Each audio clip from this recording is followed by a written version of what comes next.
Tu veux monétiser ta connaissance, tu veux monétiser, rentabiliser ton expertise, tu veux utiliser ce que tu sais faire ou ce que tu sais être pour te faire beaucoup d'argent. Je vais partager dans cette vidéo 5 secrets qui vont t'aider à savoir d'avance si le business que tu t'apprêtes à lancer sur la base de ta connaissance ou de ton expertise va te produire beaucoup d'argent. Surtout le troisième et le quatrième que beaucoup de personnes négligent. Alors prête attention et prends des notes. Le premier secret qui va t'aider à savoir si ton business va te produire beaucoup d'argent, c'est de savoir qu'il existe une forte masse de personnes qui recherchent la solution que ton expertise apporte. Une forte masse de personnes qui a un besoin dont le solutionnement peut être apporté par ton expertise ou par ta connaissance. Beaucoup de personnes se lancent dans la monétisation de leur expertise ou de leur connaissance simplement parce qu'elles ont appris que non, c'est quelque chose qui marche aujourd'hui.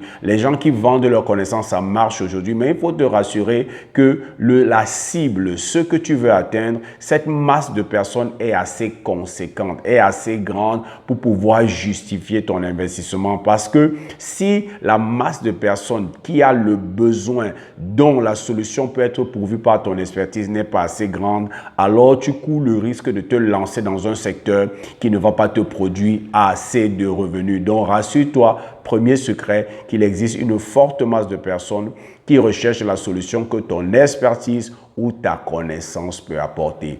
Le deuxième secret, c'est de te rassurer que cette forte masse de personnes a le pouvoir d'achat nécessaire. Le fait que les gens aient un besoin ou le fait que les gens recherchent une solution que ton expertise apporte ne veut pas forcément dire qu'ils ont le pouvoir d'achat nécessaire pour pouvoir se procurer cette expertise. Je prends un exemple. Beaucoup de personnes recherchent la santé. Beaucoup de personnes aimeraient avoir une meilleure santé, mais tout le monde n'a pas les moyens ou le pouvoir d'achat économique qui leur permet de pouvoir se procurer les soins de santé. C'est la même chose. Ce n'est pas simplement parce qu'il y a une forte masse de personnes qui a un besoin que ça va rentabiliser, mais il faut se rassurer que cette forte masse de personnes a le pouvoir d'achat nécessaire. Ils ont le pouvoir, ils ont sur le plan économique et financier les moyens de pouvoir se procurer ton offre, ton service ou ton programme. Ça, c'est le deuxième secret. Le troisième secret que beaucoup négligent, c'est le fait qu'il y ait déjà des acteurs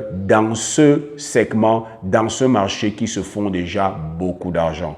Beaucoup de ces personnes, quand ils veulent lancer leur business sur la base de leur expertise, cherchent des domaines où il n'y a personne, on va être le seul, on va être l'unique, mais des fois c'est très dangereux. Le fait que jusqu'aujourd'hui personne ne se soit engagé dans un secteur, c'est un signe que c'est peut-être un secteur qui n'est pas rentable. Mais lorsque tu découvres qu'il existe un secteur où il y a déjà des acteurs qui se font bourrement d'argent, c'est une information, une bonne information. Pourquoi? Parce que ça te permet de savoir que non seulement les gens dépensent dans ce secteur d'activité, mais les gens veulent dépenser. Parce que on peut avoir une forte masse de personnes qui ont le besoin. On peut avoir une masse de personnes qui ont le pouvoir d'achat, mais ces personnes ne passent pas à l'action pour acheter. Ce n'est pas parce que j'ai un besoin et que j'ai les moyens de payer la solution que je veux payer la solution. Lorsque ces trois conditions sont réunies, alors dans ce marché, les gens se font assez d'argent. C'est pour ça donc qu'il est important que tu te rassures que non seulement il y a une masse critique, de masse forte de personnes, non seulement il y a le pouvoir d'achat,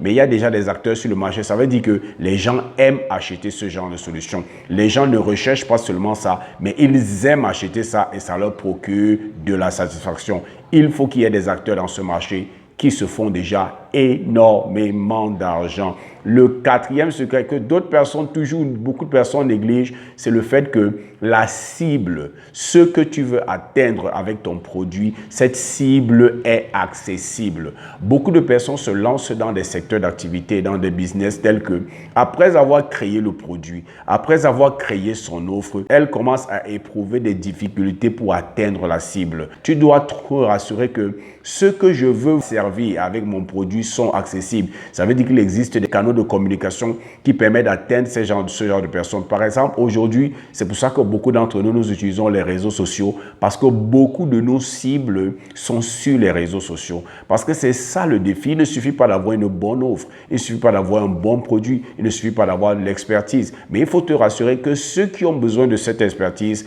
tu peux mettre sur pied un plan de communication pour les atteindre.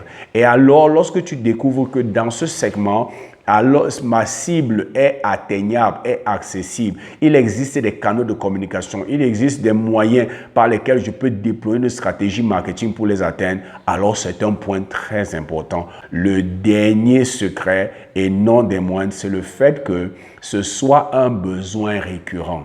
Ça, c'est très puissant à savoir. Lorsque le besoin que ton expertise aide à satisfaire est un besoin récurrent, tu as l'avantage que ça va faire en sorte que ceux qui achètent de toi ne vont pas acheter une fois, ils vont acheter à répétition. Pourquoi? Parce que c'est un besoin récurrent. Aujourd'hui, les gens qui font par exemple dans le fitness vendent des programmes de formation et des programmes de coaching en perte de poids, en ceux qui veulent bâtir un corps d'athlète. Ils vendent des programmes de coaching sur la base de ce que c'est un besoin récurrent. Parce que lorsque quelqu'un veut perdre le poids, ça veut dire qu'il veut s'engager dans un style de vie. Ce n'est pas quelque chose qu'il achète pour 2 mois et il arrête. C'est quelqu'un qui va acheter un abonnement ou c'est quelqu'un qui va acheter ton programme et qui reviendra mois après mois. Pourquoi? Parce que c'est un besoin récurrent. Parce que être en bonne santé, avoir une bonne condition physique, ce n'est pas quelque chose qu'on fait une fois, c'est quelque chose qu'on fait constamment. C'est un style de vie. C'est la même chose. Lorsque tu es dans un secteur d'activité et tu te rends compte que dans ce secteur d'activité, le besoin est récurrent, alors là, tu as le secret gagnant. Voilà les 5 secrets que tu dois regarder et qui vont t'aider à savoir avant même que tu ne te lances que le business que je m'apprête à lancer sur la base de mon expertise ici va me faire beaucoup d'argent. 1. Il y a une forte masse de personnes qui recherchent la solution que ton expertise ou ta connaissance apporte. 2. Ils ont le pouvoir d'achat nécessaire. 3. Ils ont la volonté d'acheter parce qu'il existe déjà des acteurs sur ce marché qui se font beaucoup d'argent. 4. Il existe des moyens de communication. Il existe des médias, comme aujourd'hui les réseaux sociaux qui me permettent d'atteindre et d'accéder à cette cible facilement. Et là, c'est le cinquième secret, c'est un besoin récurrent. Les gens ne vont pas seulement acheter une fois de moi, mais ils achèteront encore et encore. Si ces 5 secrets, tu les retrouves dans ton projet de business, je peux t'assurer que tu seras couvert d'argent. L'argent va te dépasser. C'est ça que je voulais partager avec toi aujourd'hui. J'espère que tu as obtenu de la valeur de cette vidéo. N'oublie pas, abonne-toi à notre chaîne, abonne-toi à notre page, like cette vidéo, partage cette vidéo avec qui tu sais peut être intéressé par ce type de contenu. Et comme j'ai l'habitude de dire, c'était Zoé du Cameroun et je te souhaite le succès.